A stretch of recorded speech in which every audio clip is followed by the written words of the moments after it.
ओम श्री परमात्मने नमः।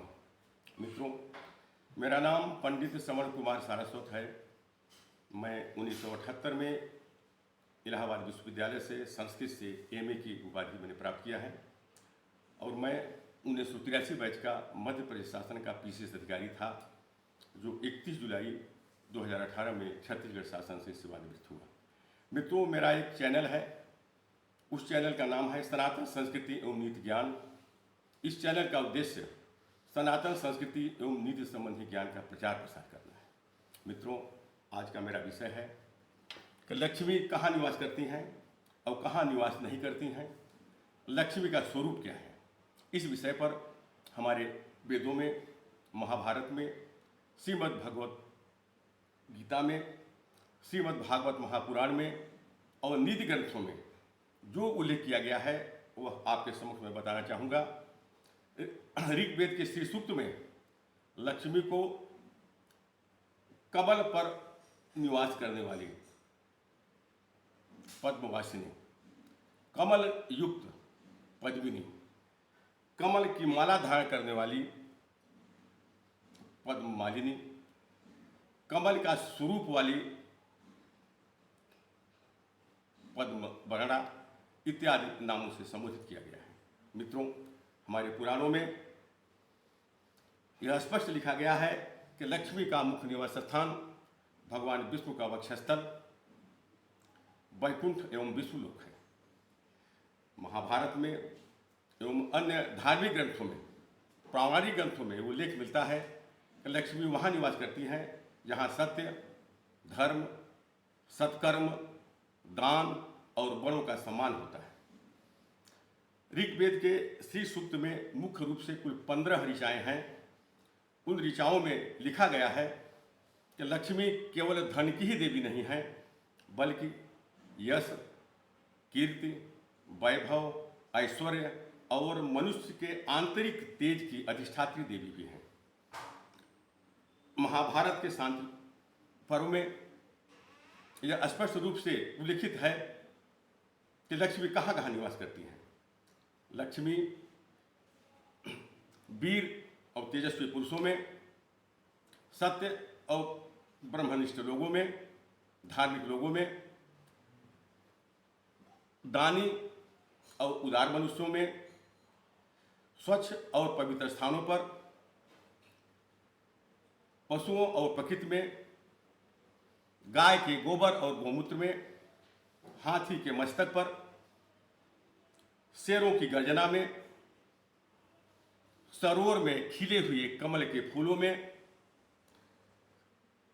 शीलवती कन्याओं में, न्यायप्रिय राजा के राज सिंहासन में तथा पवित्र नदियों के तट पर निवास करती हैं। मित्रों, हितोपदेश में नारायण पंडित ने यह लिखा है कि लक्ष्मी किन किन स्थानों पर निवास करती है। तो हितोपदेश अध्याय 1 का श्लोक संख्या 174 देखें, जिसमें लक्ष्मी के निवास स्थान का वर्णन किया गया है। उसमें लिखा है, उत्साह संपन्न मदीर्घ सूत्रम, उत्साह संपन्न मदीर्घ सूत्रम, क्रिया विधिज्ञम व्यसने सुशक्तः, सूरम कृतज्ञम दृढ़ सौहृदम च, लक्ष्मीं स्वयमयाति निवास हेतु। जो व्यक्ति सूरवीर है, उत्साह संपन्न है, ऊर्जावान है, अपने कार्यकाल से निराकरण करते हैं, दीर्घसूत्री नहीं है तथा कार्य करने की विधि से पूर्ण रूप से परिचित हैं तथा किसी प्रकार के व्यसन से युक्त नहीं है, ऐसे जो सूर हैं, दूसरों के उपकार को मानने वाले कृतज्ञ हैं और दृढ़ मैत्री भाव वाले हैं, ऐसे लोगों के पास लक्ष्मी निवास करने के लिए स्वयं ही आती है। चाणक्य ने अपने नीति श्लोकों में भी लिखा है कि मूर्खाः यत्र न पूज्यन्ते धान्यम यत्र सुसज्जितं, दाम्पत्य कलहे नास्ति तत्र स्त्री स्वयमागता। लक्ष्मी वहाँ निवास करती हैं जहाँ विद्वानों का, ज्ञानी पुरुषों का सम्मान होता है, जो घर धन धान्य और ऐश्वर्य से परिपूर्ण है, जहाँ दाम्पत्य जीवन में कलह नहीं होता है, वहाँ रहने के लिए लक्ष्मी स्वयं आ जाती है। महाभारत के शांति पर्व में लक्ष्मी देवराज इंद्र से स्वयं बताती हैं कि मैं किन किन मनुष्यों में तथा किन किन स्थानों में मैं निवास करती हूँ।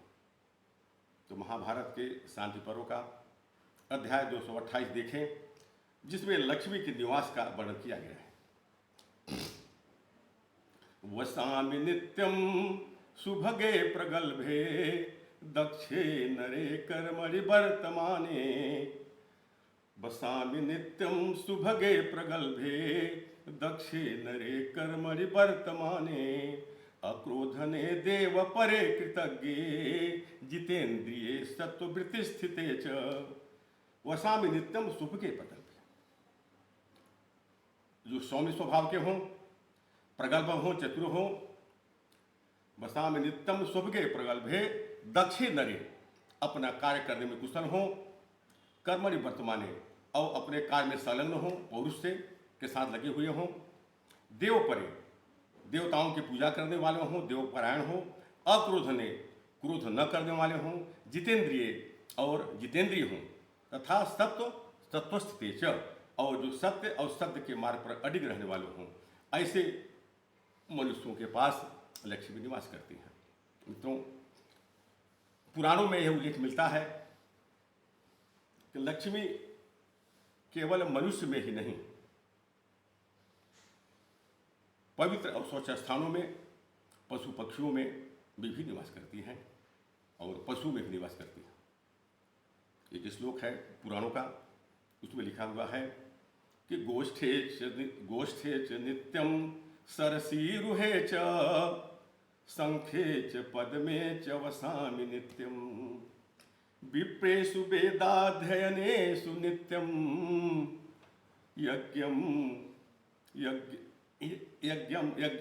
यज्ञेषु दीक्षासु च मे निवासः। मित्रों, गोष्ठेषु, गौशाला में, सरसीरुहेषु च, तालाब में खिले हुए कमल में, शंखे च, विजय के प्रतीक शंख में, पद्मे च, कमल में, वेद पाठी ब्राह्मणों में, और निष्काम भाव से किए जाने वाले यज्ञ में, और दीक्षा पूर्वक किए गए धार्मिक अनुष्ठानों में लक्ष्मी निवास करती है। मित्रों, यहाँ दीक्षा शब्द बड़ा महत्वपूर्ण है। ऐसा धार्मिक अनुष्ठान जो दीक्षित व्यक्ति द्वारा किया गया हो, लक्ष्मी वहीं निवास करती है। हमारे नीति मर्मज्ञों ने लिखा है कि अदीक्षिताय कुर्वन्ति यज्ञ दान तपः क्रिया निश्चयं शृणु मे देवी ते नश्यन्तु शिवा गया। शंकर जी कहते हैं कि हे देवी, बिना दीक्षा लिए जो भी व्यक्ति यज्ञ दान तप आदि क्रियाएं करता है वह निष्फल हो जाता है। इसलिए दीक्षा प्राप्त व्यक्ति द्वारा किए गए धार्मिक अनुष्ठानों में ही लक्ष्मी का निवास स्थान होता है। मित्रों, अब हम महाभारत के अनुशासन पर्व की ओर जाते हैं। उसमें लक्ष्मी और देवी रुक्मिणी का भी संवाद है। लक्ष्मी देवराज का भी संवाद है, और लक्ष्मी देवी रुक्मिणी का भी संवाद है। तो लक्ष्मी कहती हैं कि मैं कहाँ कहाँ नहीं निवास करती हूँ।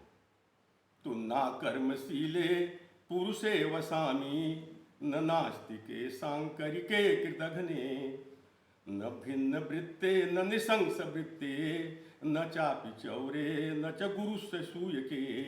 ना कर्मशीले पुरुषे वसामि, मैं ऐसे अकर्मण्य पुरुष के पास निवास नहीं करती। मेरा निवास स्थान कर्मठ और उद्यमी पुरुषों के साथ है। हमारे हिंदी के कवियों ने भी लिखा है कि पुरुष सिंह ते उद्यमी लक्ष्मी ताकीचे। जो उद्यमी पुरुष होते हैं, लक्ष्मी उनकी दासी की तरह उनके पीछे पीछे चलती है, और लोभी व्यक्ति की लक्ष्मी आगे आगे भागती हैं। लोभी व्यक्ति उनको पाने के लिए दौड़ता है और लक्ष्मी को पाता नहीं है। इसलिए जो पुरुष सिंह हैं, कर्मठ व्यक्ति हैं, लक्ष्मी उसी में निवास करेंगी। जो अकर्मण्य है उनमें निवास नहीं करेंगी। हमारे नीति वचनों भी लिखा गया है कि उद्योगिनम पुरुष सिंहम उपैति लक्ष्मी दैवे न दैवमिति का पुरुषा बदलती। जो उद्यमी सिंह पुरुष हैं वे लक्ष्मी को प्राप्त करते हैं। जो काय पुरुष हैं वो भाग्य के भरोसे पर बैठे रहते हैं।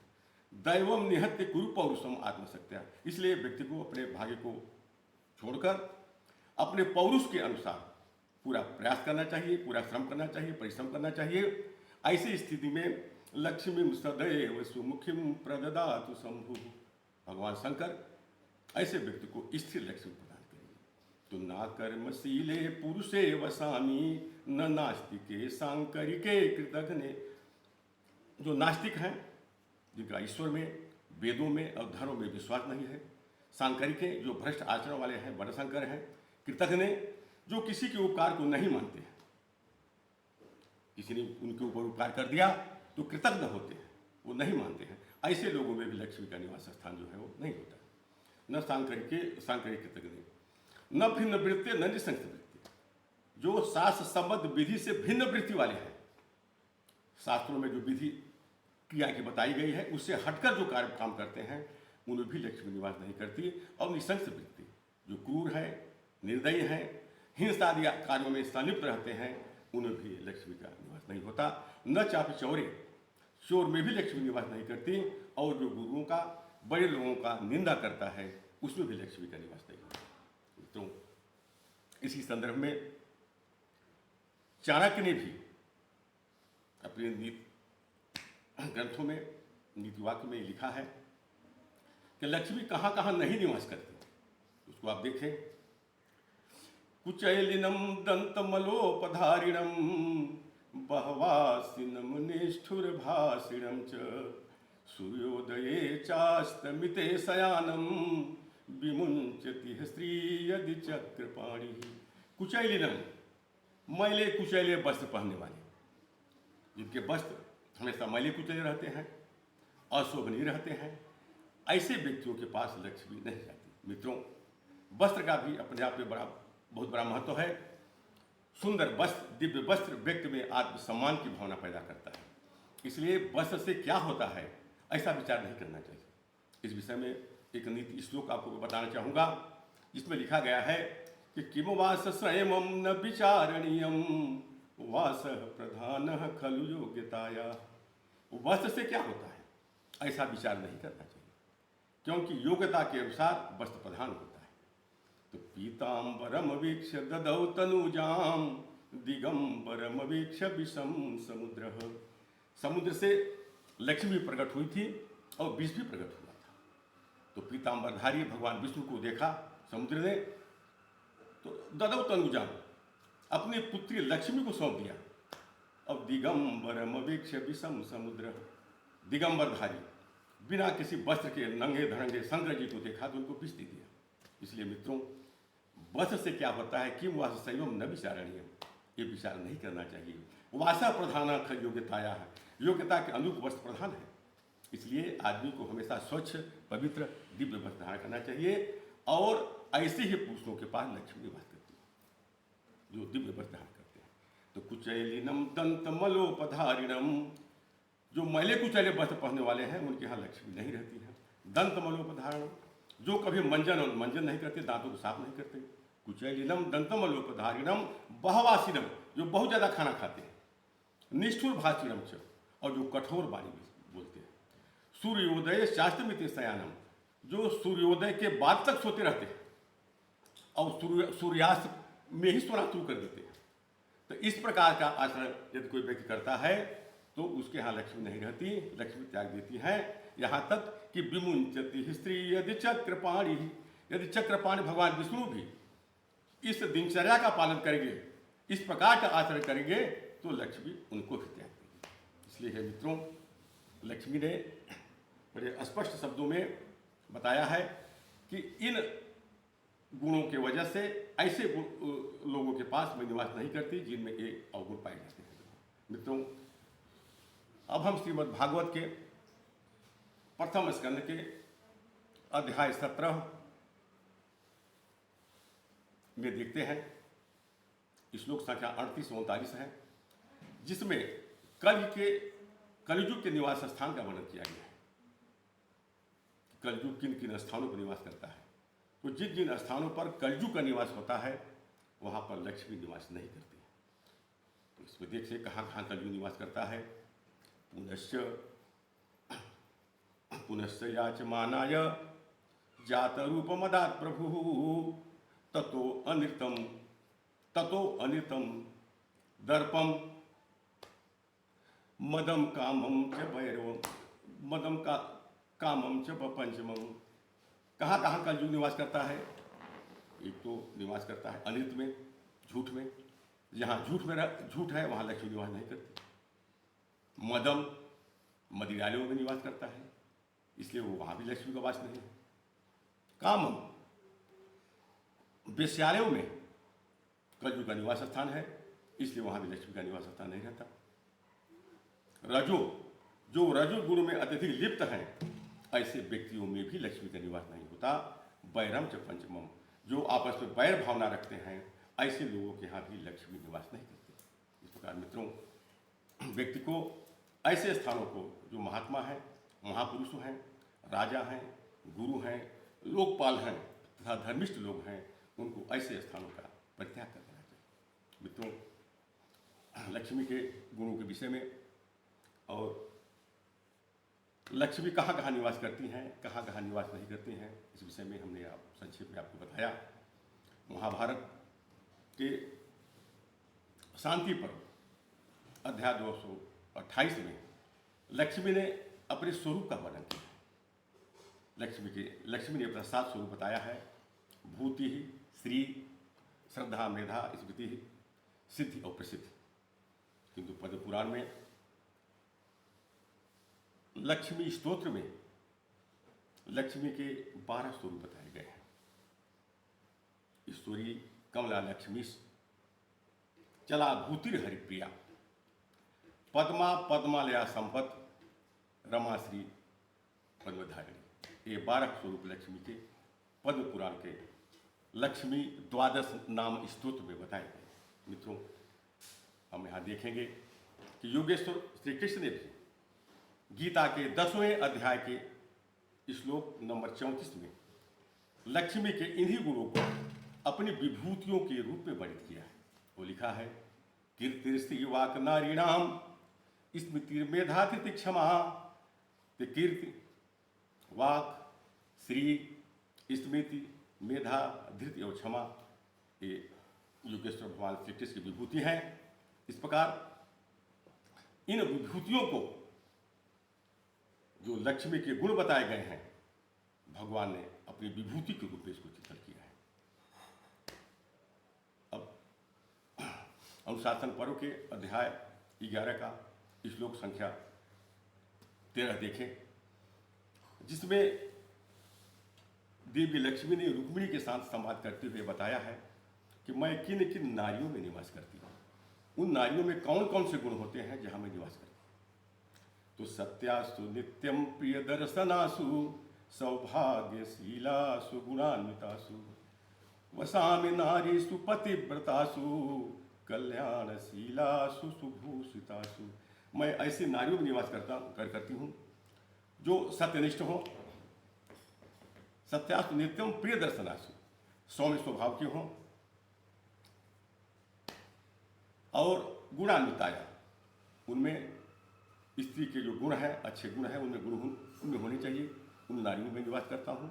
और सौभाग्य युक्त है, वो सौभाग्यवती हो, पतिव्रतासु और पतिव्रता हो, कल्याणशीलासु और लोगों का कल्याण की भावना उनके हृदय में हो, और विभूषितासु अपने चरित्र और शील आदि आभूषणों से सुसज्जित हो, ऐसी नारियों में मैं निवास करता हूँ। तो मित्रों, हम यहाँ देखेंगे कि हमारे वेदों में, महाभारत में, श्रीमद् भागवत महापुराण में और गीता में तथा नीति ग्रंथों में लक्ष्मी के जो जो स्वरूप बताए गए हैं, कहाँ लक्ष्मी निवास करती हैं, कहाँ निवास नहीं करती हैं, उस विषय में मैंने आप लोगों को बताया। और योगेश्वर श्री कृष्ण ने देवी लक्ष्मी के जो 7 स्वरूप हैं, इन स्वरूप को अपनी विभूति के रूप में चित्रित किया है।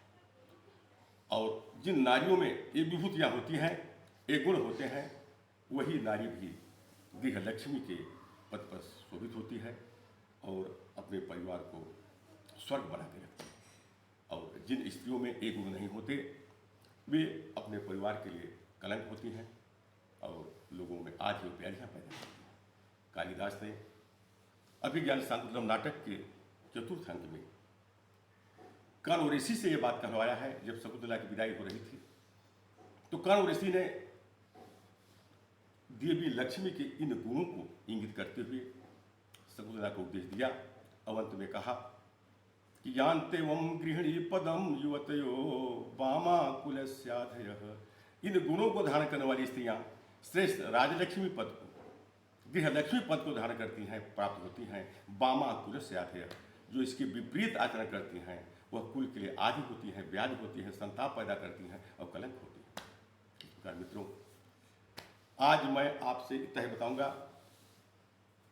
आगामी वीडियो में मैं कुछ और ज्ञानवर्धक जानकारी लेकर आपके समक्ष उपस्थित होऊंगा। बहुत बहुत धन्यवाद। नमस्कार।